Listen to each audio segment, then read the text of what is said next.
এই শোনো না গো, আমাদের পুতুল ডায়েরি চ্যানেলটি সাবস্ক্রাইব করে পাশে থাকা বেল আইকনটি বাজিয়ে দিও প্লিজ।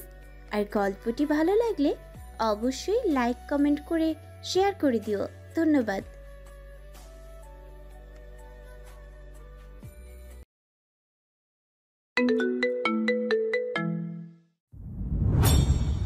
আরে এত আফসোস করিস না, জীবন তো এখনো শেষ হয়ে যায়নি, সবে শুরু। দেখি। শুনেছি সুশীতও নাকি লন্ডন স্থায়ী হবে, তুই কি সে কারণে লন্ডন যাচ্ছিস? ভাই, এসব ইনফরমেশন আমার কাছে নেই। আমি তোদের বন্ধু হিসেবে যতটা ভালো ছিলাম, স্বামী হিসেবে ততটা ভালো না। ততটা কি, মোটেও ভালো না। তবে পরকীয়া করার মতো এত খারাপও হয়ে যায়নি। এসব ফোন দিচ্ছে, তার বোধহয় ক্লাস শেষ। নিশ্চয়ই ফুয়াদকে আনতে যেতে বলবে এখন, এবং ভীষণ জোর গলায় বলবে। ফুয়াদ ফোন কেটে দিল। প্রার্থর সঙ্গে লন্ডন যাওয়ার ব্যাপারে একটু কথা বলবে, সেই জন্য ওকে ডেকেছে। এসা ক্লাস শেষে একা একা বাসার উদ্দেশ্যে রওনা দিল। ফুয়াদ ফোন ধরছে না, মনে একটু ভয় ভয় করছে ওর। একেবারে অকুত ভয় তো আর হয়ে যায়নি, একেবারে অকুত ভয় তো আর হয়ে যায়নি। দেয়ালে পিঠ ঠেকায় বাধ্য হয়ে ঘুরে দাঁড়িয়েছে। হয়তো বাঁচবে নয়তো মরবে, এমন বেপরোয়া সিদ্ধান্ত নিয়ে এগিয়ে চলেছে। বাসায় ফেরার পথে মিনা বেগমকে ওকে ফোন দিয়ে জানালো, আমি আগামী শুক্রবারই তোর মামা মামিদের বিরুদ্ধে সালিশ বসাবো। কি হয়েছে মা, কিছু হয়েছে? হয়েছে অনেক কিছুই। তোর মেজো মামা আমাকে সব বলেছে। কি বলেছে? তারা আমার থেকে 6 মাসের সময় নিয়েছে, কারণ এর ভিতর তুই নিশ্চয় তোর শ্বশুর বাড়ি চলে যাবি। তাহলে আমার আর টাকার দরকার পড়বে না। আমি তাদের কাছে থেকে জমি জমার ভাগও চাইবো না। তারা আসলে আমাকে জমি না দেওয়ার ফন্দি করেছে। তুমি এসব কার থেকে শুনেছো? এসব অবাক হয়নি, কারণ এমন কিছু আগেও থেকে আন্দাজ করেছিল। তোর মেজো মামা আমাকে বলে দিয়েছে সব। সে তো আর ওদের মতন হারামি না, আল্লাহর খোদাকে ভয় করে চলে। শরীফ সকালে জাহান্নামি হবে। সে এই আমাকে সালিশ ডাকার ব্যবস্থা করে দিবে, তবে গোপনে। এতে কাজ না হলে মামলা করাও ব্যবস্থা করে দিবে। তোমার অন্য ভাইয়েরা কিন্তু বেশি সুবিধার না মা, চিন্তা হচ্ছে আমার। কি চিন্তা হচ্ছে তোর? আমাকে খুন করে ফেলবে? অসম্ভব কিছু না মা, দুনিয়াতে মানুষ স্বার্থের জন্য সব করতে পারে। আমি এবার কাউকে ছাড়বো না, দৃঢ় গলায় বললেন মিনারা বেগম।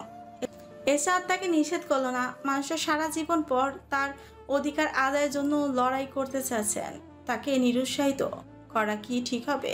কিন্তু মামাদের তো জানে ও, তাই মায়ের জন্য ভয় লাগছে। বাসায় ঢুকতে এসা প্রথমে শম্পা ভাবির প্রেগন্যান্সির খবর পেল, তবে এতে নাকি পলি বেগম অখুশি হয়েছেন। তিনি বেজার মুখেই বলেছেন, আমার মেয়েটা এখানে এসেছে একটু আরামের জন্য, বাচ্চা নেওয়ার আর সময় পাইনি।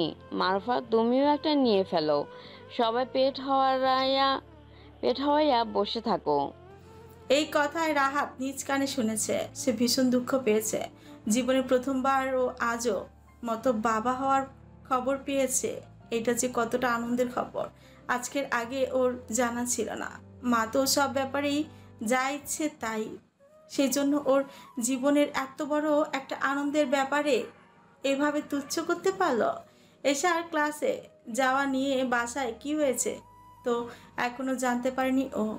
ও এসেছে, রুমে ঢুকেছে, হঠাৎ রুম থেকে কান্নার আওয়াজ পাচ্ছে। কেউ একজন গলা ছেড়ে কাঁদছে। কার গলার আওয়াজ এটা? এসব দরজা করতে পরিষ্কার শুনতে পেল মারুফা ভাবি গলা ছেড়ে কাঁদছে। কি হয়েছে তার? কোনো দুর্ঘটনা হলো নাকি? ও রুম থেকে বের হয়ে কয়েক পা আগাতেই শুনতে পেল মারুফা ভাবি কান্না জড়ানো গলায় বলছেন, আমি কি এই বাড়ির কাজের মানুষ? রাহাতের বউ সারাক্ষণ শুয়ে বসে থাকছে, ফুহাদ বউ পড়াশোনা নিয়ে ব্যস্ত, আর সব কাজ আমার মাথায়। এ বাড়ির বউয়েরা বিয়ের পর পড়াশোনা করতে পারে না, এখন কোথায় সেই নিয়ম? ফয়সাল মারুফাকে থামানোর চেষ্টা করেও ব্যর্থ হলো।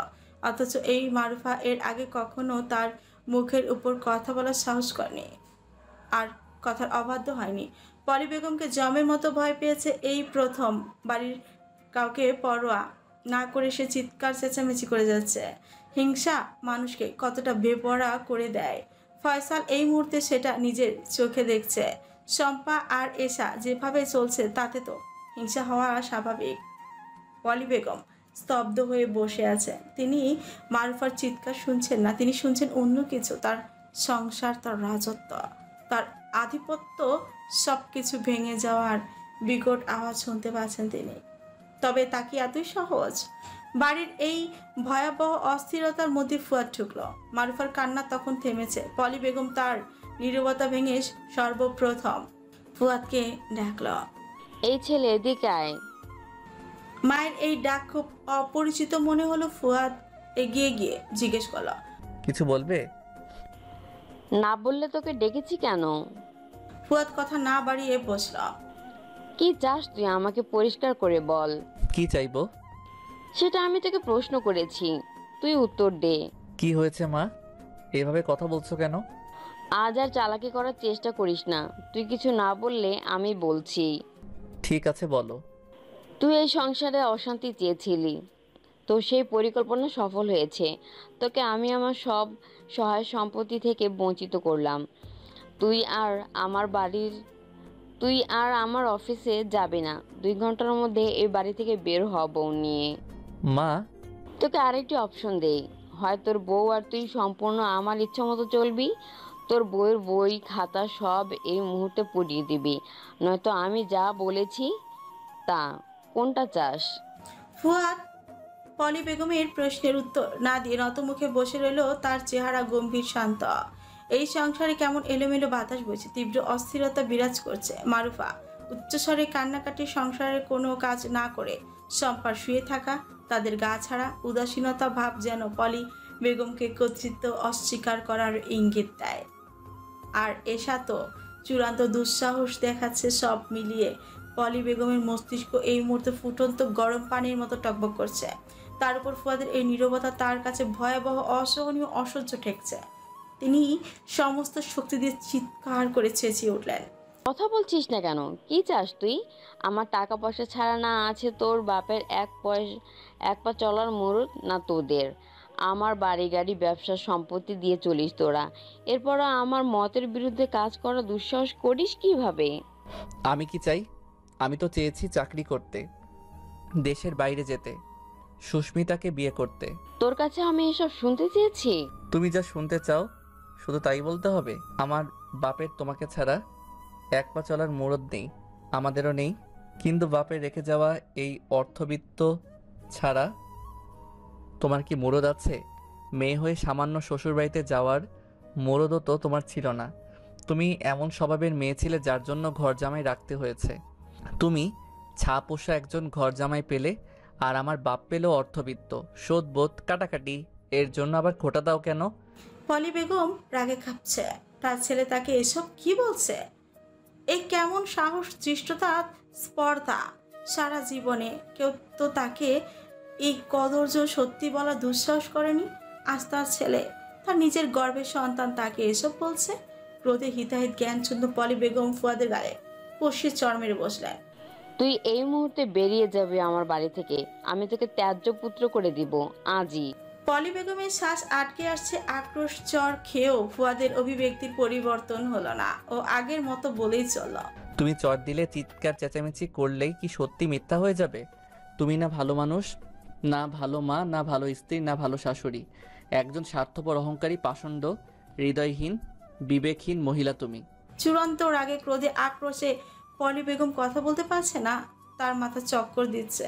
ফুয়াদ একটু থেমে বলল, এই বাড়ি গাড়ি সব তোমার, সেজন্য তুমি নিজের স্বামী সন্তানদের আশ্রিতার চোখে দেখো।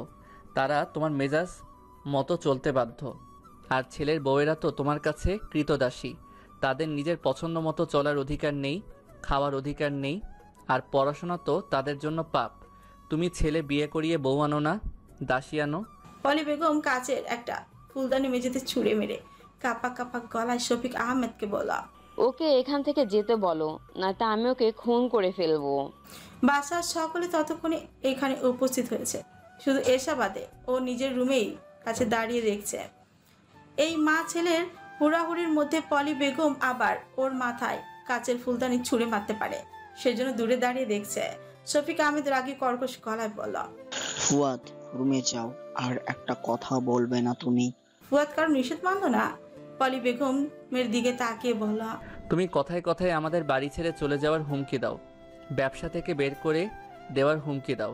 একজন মানুষ খারাপ নিকৃষ্ট হতেই পারে, কিন্তু একজন মা তোমার মতো কি করে হয়, যার কাছে সন্তানের ইচ্ছা অনিচ্ছা, চাওয়া পাওয়া, স্বপ্ন, পছন্দ অপছন্দের কোনো মূল্য নেই?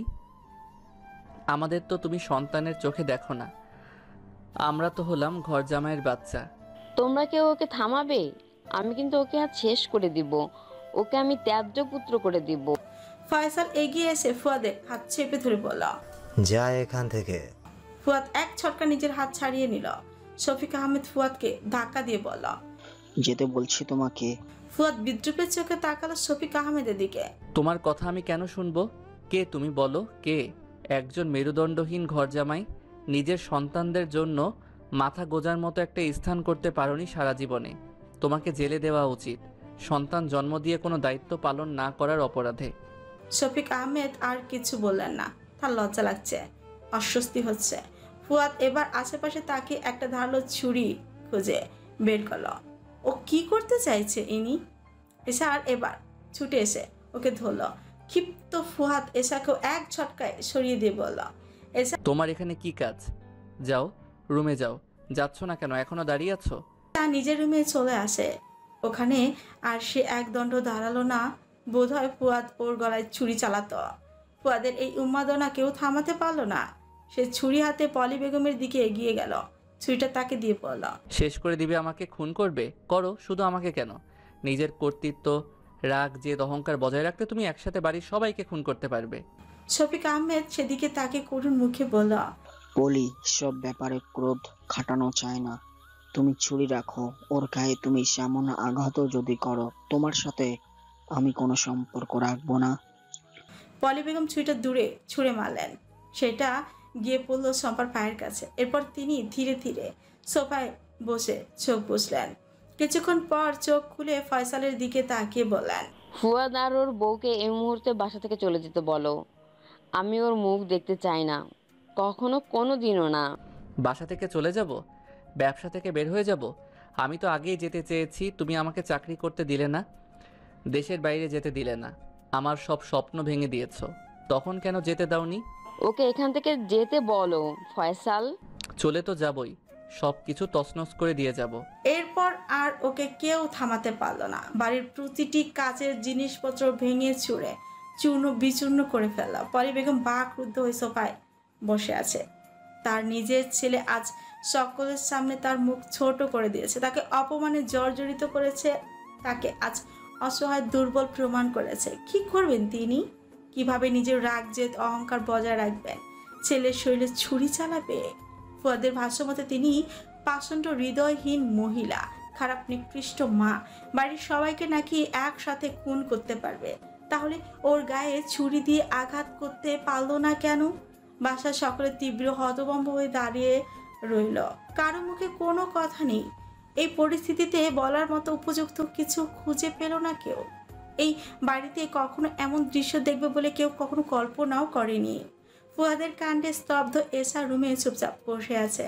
মনে হচ্ছে এই বাসায় বড়সড় কোনো অঘটন ঘটবে, দু একটা লাশও পড়তে পারে। সব তো ভাঙচুর করা শেষ। ফুয়াদ এবার কি করবে?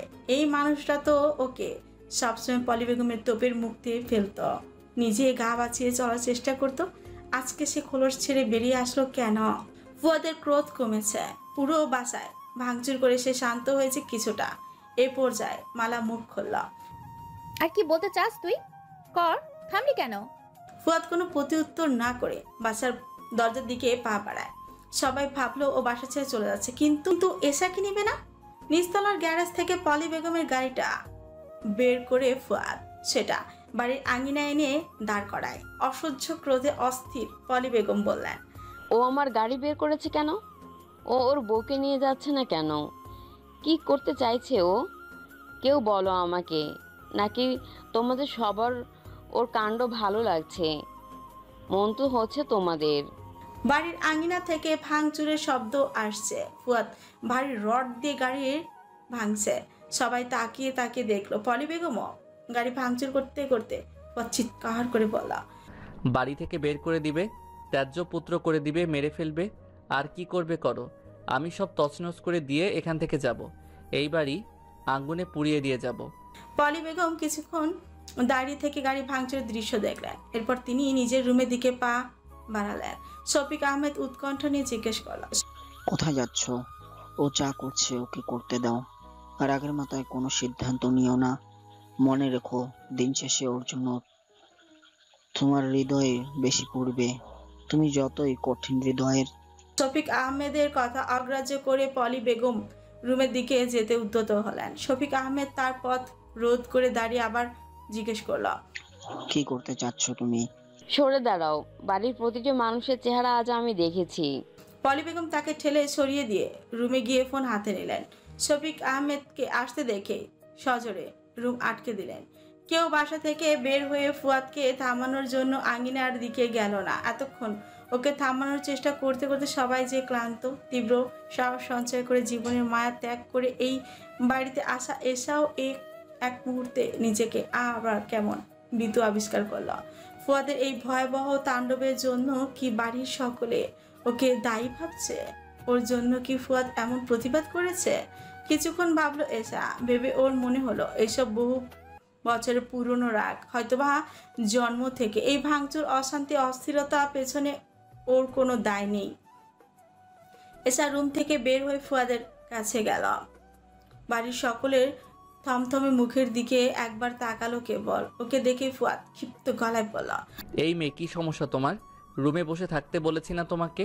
তুমি আবার এখানে কেন এসেছো? এক কথা তোমাকে কতবার বলতে হবে আমার? যথেষ্ট হয়েছে, আপনি এসব এবার বন্ধ করুন। ফুয়াদ গাড়ি ভাঙা থামিয়ে রড হাতে এসার দিকে এগিয়ে আসলো। তুমি কি করে বুঝলে যথেষ্ট হয়েছে? ভয়ঙ্কর চোখে তাকিয়ে প্রশ্ন করলো ফুয়াদ। এসা আর কিছু বলার সাহস হলো না। ফের কিছু বলতে গেলে এই রডের বাড়ি ওর মাথায় পড়বে। ও চুপচাপ ওইখান থেকে চলে এসে নিচতলার সিঁড়ির কাছে দাঁড়িয়ে থাকলো।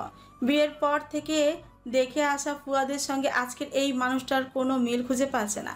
বিয়ের আগে প্রথমবার যখন দেখা হয়েছিল তখনই এসার মনে হয়েছিল সে কোনো সহজ মানুষ নয় যাকে চট করে বুঝে ফেলা যাবে। আজও ওর তাই মনে হচ্ছে।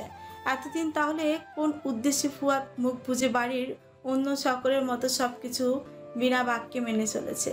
দেশের বাইরে যাওয়ার টাকা জোগাড় করার জন্য? শুধু টাকা জোগাড় হয়ে গেছে, সে কি এবার চলে যাবে? এইসব ভাবনার মাঝে এসে এক পলক বাইরের দিকে তাকে স্তব্ধ হয়ে গেল।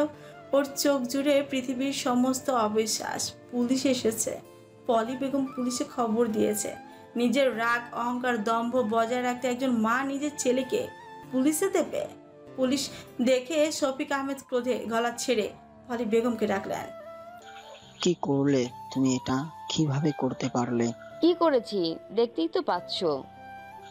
নিজের রাগ জেদকে সবার সামনে বড় করতে গিয়ে আজ তুমি সমস্ত সীমা অতিক্রম করে ফেললে। বাড়ির সকলেই ছুটে যেতে লাগলো গেটের সামনে, শুধু পলি বেগম বাদে। এসে কান্না ভেজা চোখে সবার আগে ছুটছে। একটা মানুষও এখানে আসবে না সুপারিশ করতে। তাহলে এতক্ষণ যা করেছি তার চেয়ে ভয়াবহ কিছু করব। খোদার কসম, আসবে না এদিকে। ফুয়াদের কথা সবাই থেমে গেল। এই মুহূর্তে ওকে জ্ঞানশূন্য মনে হচ্ছে, যে কোনো কিছু করতে করে বসতে পারে। তাই কেউ আর সামনে আগানোর সাহস করলো না। সবাই অসহায় চোখে তাকিয়ে আছে। শফিক আহমেদের চোখ জোর ছলছল করছে। পুলিশের কাছে থেকে 2 মিনিট সময় চেয়ে ফুয়াদ এশাকে ডাকলো। এশার মুখ শুকিয়ে একটুখানি হয়ে গেছে, গলা ছেড়ে কাঁদতে ইচ্ছে করছে। এই মানুষটার সঙ্গে ওর তেমন কোনো প্রেম ভালোবাসা হয়নি, সুন্দর কোনো স্মৃতিও তৈরি হয়নি। তবু বুকের ভিতরটা এই মুহূর্তে চূর্ণ বিচূর্ণ হয়ে যাচ্ছে। তাকে কি থানায় আটকে রাখবে, মারধর করবে? এসা এগিয়ে যেতে ফুয়াদ পকেট থেকে একটা চাবি বের করে হাতে দিয়ে বলল। ফ্ল্যাটের চাবি চিনে যেতে পারবে? কোনো প্রতিউত্তর না করে ফুয়াদের সামনে দাঁড়িয়ে ঝরঝর করে কাঁদতে লাগলো। কান্না করার মতো তেমন কিছুই হয়নি এশা। তাছাড়া আমি তোমার সেরকম ভালো স্বামীও না যে আমার জন্য এভাবে কাঁদতে হবে। I am very bad person Esha. সময় নেই হাতে, যেতে পারবে?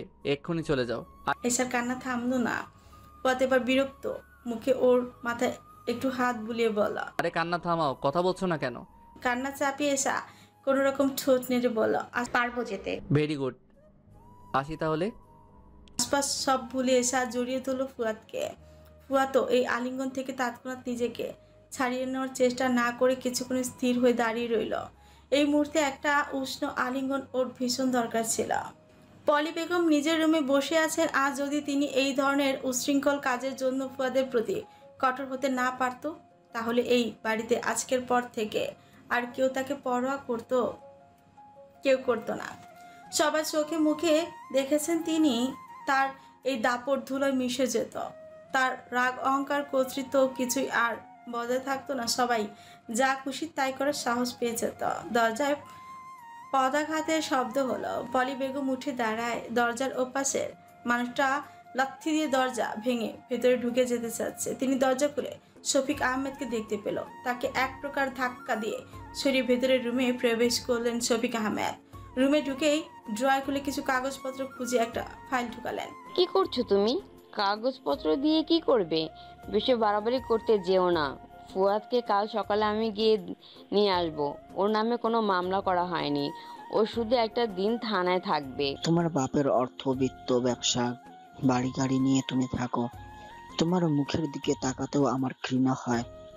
বাড়াবাড়ি চূড়ান্ত তুমি করেছো। পলি বেগম হতভম্ব হয়ে কিছুক্ষণ দাঁড়িয়ে থেকে প্রশ্ন করল, তুমি কোথায় যাচ্ছ? শফিক আহমেদ প্রত্যুত্তর করলেন না। তিনি খুব দ্রুত তার অতি প্রয়োজনীয় কিছু জিনিসপত্র গুছিয়ে নিলেন। পলি সবার সামনে নিজের অহংকার ধরে রাখতে এক এক দিনের জন্য ছেলেকে থানায় দিয়েছো। আমার চোখের সামনে থেকে সরে যাও তুমি, নয়তো থাপ্পড় দিয়ে তোমার দাঁত আমি ফেলে দিব। কি বললে তুমি? কি বলেছি শুনতে পাওনি? আমার সামনে দাঁড়িয়ে আর একটা কথা বললে থাপ্পড় দিয়ে তোমার সবগুলো দাঁত আমি ফেলে দেব। বেগমের মনে হলো তিনি দুঃস্বপ্ন দেখছেন। এসব দুঃস্বপ্নের চেয়ে কম কিসে শফিক আহমেদ তাকে থাপ্পড় দেওয়ার কথা বলে বাড়ি ছেড়ে চলে যাচ্ছে। তার মাথা আরো ঘুরতে লাগলো। চারপাশ কেমন অচেনা মনে হচ্ছে। অতি বিস্ময় তিনি বাকহারা হয়ে গেলেন। শফিক আহমেদ দ্রুত পা ফেলে রুম থেকে বের হয়ে গেলেন। পলি বেগম ব্যালকনিতে দাঁড়িয়ে দেখলেন তিনি সত্যি সত্যি বাড়ি ছেড়ে চলে যাচ্ছেন। হন্তদন্ত হয়ে রুম থেকে বের হয় পলি বেগম। রুম থেকে বের হয়ে তিনি আরো ভয়াবহ দৃশ্য দেখতে পেলেন। শম্পার রাহাত ব্যাগপত্র গুছিয়ে কোথায় যেন চলে যাচ্ছে। এর ভিতরে মালা জানালো এসাও নাকি বাড়ি ছেড়ে চলে গেছে। এই অঢেল সম্পত্তি, ব্যবসা, বাড়ি গাড়ি সবই তো পলি বেগমের নামে। স্বামী কিংবা সন্তানের নামে কোনো কিছুই করেননি তিনি। তার সারা জীবনের ধারণা ছিল তার ছাপোষা ঘর জামাই কখনো এই বিলাসবহুল জীবন ছেড়ে যাওয়ার কথা কল্পনাও করবে না। আর জন্ম থেকে অর্থবিত্ত প্রাচুর্যের মাঝে বেড়ে ওঠা তার সন্তানেরাও এই বাড়ি ছেড়ে বের হয়ে কখনো মধ্যবিত্ত জীবন বেছে নেওয়ার মতো সাহস করবে না। কিন্তু হঠাৎ সবকিছু কিরকম উলট পালট হয়ে যাচ্ছে। চোখের পলকে আকস্মিক একটা ঝড় এসে যেন সবকিছু ভেঙে চুরে চূর্ণ বিচূর্ণ করে দিচ্ছে। তার সংসার তো তার মর্জিতে সুন্দরভাবে চলছিল না। ফুয়াদকে বিয়ে করানোর কি কাল হয়ে দাঁড়িয়েছে? পলি বেগম স্থির হয়ে দাঁড়িয়ে থাকার মতো শক্তি পাচ্ছে না আর। তিনি থপ করে সোফায় বসে পড়েন। শম্পা আর রাহাত সেদিকে একবার ফিরে তাকালো কেবল। এরপর ওরাও তাকে কোনো রকম পরোয়া না করে সামনের দিকে পা বাড়িয়ে বাসা থেকে বের হয়ে গেল। এই বাড়িতে এসব দেখার আগে তার মৃত্যু হলো না কেন? এই দৃশ্য দেখার জন্য কি তিনি বেঁচেছিলেন? এমন পরিস্থিতিতে কি করা উচিত পলি বেগম তৎক্ষণাৎ বুঝে উঠতে পারছে না। তিনি মাথা ঠান্ডা রেখে ভাবার চেষ্টা করছেন। শফিক আহমেদ কোথায় আজ যাবে? কতদিন চলতে পারবে তাকে ছাড়া? বাপের একটা ভিটা ছাড়া তো কিছুই নেই তার। খালি ভিটায় গিয়ে কি শুয়ে থাকবে? যতই তেজ দেখাক চলে যাক। পলি বেগমের বিশ্বাস তার এখানে ফিরে আসা ছাড়া আর কোনো উপায় নেই। ফুয়াদকে তো কালকে ছাড়িয়ে আনবে। এরপর ওর হাবভাব দেখে পরবর্তী সিদ্ধান্ত নেবে। যে ভয়াবহ স্পর্ধা সে দেখিয়েছে, নিজের ছেলে শুধু বলে ছাড় দিয়ে যাচ্ছেন। আর এসা যে এই মুহূর্তে পলি বেগমের সবচেয়ে চক্ষুশীল হয়ে উঠেছে, সেও নাকি বাড়ি ছেড়ে চলে গেছে। এই দুঃসাহস তো শুধু ফুয়াদের জন্য পেয়েছে। ফুয়াদি সবকিছু লন্ডভন্ড করে দিয়েছে। এসা বাড়ি ছেড়ে কোথায় গেছে? মায়ের কাছে? সৎ বাপের আগের পক্ষের ছেলের সংসারে? কতদিন আর ঠাঁই পাবে সেখানে? সবাইকেই নত হয়ে এখানেই ফিরে আসতে হবে। রাহাত আর শম্পাকেও ফিরে আসতে হবে। পলি বেগম এখন শুধু ধৈর্য ধরে দেখবেন কার তেজ কতখানি থাকে, কার তেজ কতদিন থাকে। পেটে টান পলে সুসুর করে চলে আসবে তার দৃঢ় বিশ্বাস। তার হাতে পায়ে ধরে মাপছে এখানে ফিরে আসা ছাড়া আর কোনো গতি নেই। মা, ঠান্ডা পানি দিব? এসি রুমে বসে বসে তরতর করে ঘামতে দেখে উদ্বিগ্ন হয়ে জিজ্ঞেস করলো মালা। বিষ নেই? বিষ দাও আমাকে একটু। আমার চোখের সামনে থেকে যাও। জোরে আওয়াজ করে তাতানো মেজাজে বলল পলি বেগম। মায়ের মনের অবস্থা ভালো করে বুঝতে পারছে মালা, তাই রাগ না করে বলল, এখন মাথা গরম করলে পরিস্থিতি আরো খারাপ হবে। দেখো কে কয়দিন থাকতে পারে, সবগুলোকেই আবার তো সেই আসতেই হবে এখানে। ফুয়াদের বউটার একটা ব্যবস্থা করো, ওই হচ্ছে আসল কালপ্রিট। পলি বেগম কোনো প্রত্যুত্তর না করে গম্ভীরভাবে চোখ বন্ধ করে সোফায় হেলান দিয়ে বসে রইলেন। তার মুখ ইস্পাতের মতো কঠিন দেখাচ্ছে। কিছুক্ষণ পর তিনি মারুফাকে ডেকে বলল, কান্নাকাটি থেমেছে তোমার? কাঁদছো না কেন এখন? তার গলায় ফেটে পড়ল ক্ষোভ। মারুফা কিছু না বলে চুপচাপ দাঁড়িয়ে থাকলো। পলি বেগম এবার ফয়সালকে ডেকে বলল, তোমরা এখনো যাচ্ছ না কেন? বের হও আমার বাসা থেকে। মা, আমরা তো কিছু করে রে। সব রসুনের এক গোড়া খাইয়ে পরিয়ে কুকুর পেলেছি কতগুলো। আমার কুকুর এখন আমাকে ঘেউ ঘেউ করে। দুধ কলা দিয়ে কাল সাপ পুষেছি আমি। মা, ওদের রাগ আমাদের ওপর দেখাবেন না। তার উপর রাগ দেখাবো সেটা তুই ঠিক করে দিবি? থাপ্পড় দিয়ে গাল লাল করে দিব। এই মুহূর্তে বেরিয়ে যা আমার বাসা থেকে। উত্তার বাচ্চা কতগুলো, তোদেরকে এমন শিক্ষা দিব? যা, তোরা বাপ ছেলে সবাই মিলে ভিক্ষা করে খা। আমরা চলে গেলে তোমার শান্তি হবে? একজনকে জেলে ভরেছ, আর একজন অতিষ্ঠ হয়ে চলে গেছে। আমি বা থেকে কি করব? প্রয়োজন হলে ভিক্ষা করে খাবো। ফয়সাল এবার মেজাজ হারিয়ে মারুফার হাত ধরে পলি বেগমকে বলল। পলি বেগম দেখলেন সত্যি সত্যি মারুফা আর ফয়সালা চলে যাচ্ছে। তিনি হতবম্ব মুখে তাকিয়ে রইল। এদের এত তেজ হঠাৎ করে আসছে কোথা থেকে? এরা কি সবাই তার বিরুদ্ধে একজোট হয়েছে? রাগে তিনি থরথর করে কাঁপছে। এই বেয়াদবি দুঃসাহসের উপযুক্ত শাস্তি কি হতে পারে তিনি ভাবতে লাগলেন। শফিক আহমেদ থানায় আসলো ফুয়াদকে ছাড়িয়ে নিতে। থানা থেকে তাকে বলা হলো, পলি ম্যাডাম কাল সকালে এসে ওনাকে ছাড়িয়ে নেবে। তোকে একদিন এখানেই থাকতে হবে, এর আগে আমরা ছাড়তে পারবো না। শফিক আহমেদ ছোট্ট একটা দীর্ঘ নিঃশ্বাস পেলেন। কি করবেন তিনি এখন? তার কিছুই করার নেই। ফুয়াদকে এই মুহূর্তে এখান থেকে ছাড়িয়ে নিয়ে যাওয়ার মতো ক্ষমতা তার নেই। পৃথিবীতে ক্ষমতার বড় উৎস হলো টাকা। তিনি তো অধমের মতো ঘর জামাই থেকে গোটা জীবনটাই কাটিয়ে দিয়েছেন। তার না আছে টাকা, না আছে ক্ষমতা, না আছে নিজের কোনো পরিচয়। ফুয়াদের সঙ্গে আমি একবার দেখা করতে পারি? না, তাও পারবো না। শফিক আহমেদ অসহায়ের মতো থানা থেকে বেরিয়ে আসলেন। কিছুক্ষণ উদ্দেশ্যহীনভাবে ফুটপাত ধরে হাঁটল। দীর্ঘ সময় হেঁটে তিনি একটু বিশ্রাম নেয়। এরপর সিদ্ধান্ত নিলে বাকিটা জীবন নিজের বাপের ভিটেই কাটিয়ে দিবেন। এসব ফ্ল্যাটে ঢুকে বিমর্ষ মুখে অনেকক্ষণ যাবত একই ভঙ্গিতে বসে আছে। ওর ইচ্ছে করছে একটা বার একটু থানা যেতে, কিন্তু ফুয়াদ নিষেধ করেছে ওকে এইসব ব্যাপারে নাক গলাতে। থানার আশেপাশেও যেতে নিষেধ করেছে, শুধু ওকে না, বাড়ির অন্য সবাইকেও। কিন্তু বাড়ির সবাই আর ও কি এক হলো? এই পরিস্থিতিতে ও কিভাবে স্থির থাকবে? ওর মনের ভেতর উথাল পাথাল অবস্থা। কতদিন তাকে থানায় আটকে রাখবে? কি করবে ও কিচ্ছু জানে না। তাকে থানা থেকে ছাড়িয়ে বা আনবে কে? ফুয়াদের নিষেধ অমান্য করে থানায় যাওয়ার সাহস হচ্ছে না ওর। লোকটা হঠাৎ করে কিরকম খ্যাপাটে হয়ে গেছে। এশার চোখে শুধু বারবার ফুয়াদের বিধ্বস্ত মুখটা ভেসে উঠেছে। এত মায়া লাগছে কেন লোকটার জন্য? এত পরাণ পুড়ছে কেন? বুকের ভেতরটা কেমন ঝাঁঝা লাগছে। একজন মা কি করে এত নিষ্ঠুর হতে পারে? অথচ ওর মা ওর জন্য সারাটা জীবন কত সংগ্রাম করেছে। এইসব চোখ আবার ভিজে যাচ্ছে। পলি বেগমের সারা রাত ঘুম হলো না। মন মেজাজ প্রচণ্ড বিক্ষিপ্ত হয়ে আছে তার। সবার বাড়ি ছেড়ে চলে যাওয়ার দুঃসাহস কিছুতেই হজম করতে পারছে না। তার এতদিনের গড়া সংসারটা বিধ্বস্ত রূপ তাকে নরকের যন্ত্রণা দিচ্ছে। তিনি এখন প্রথমে থানায় যাবেন। নিজের দম্ভ অহংকার ধরে রাখতে নিজের সন্তানকে পুলিশে দিয়েছে।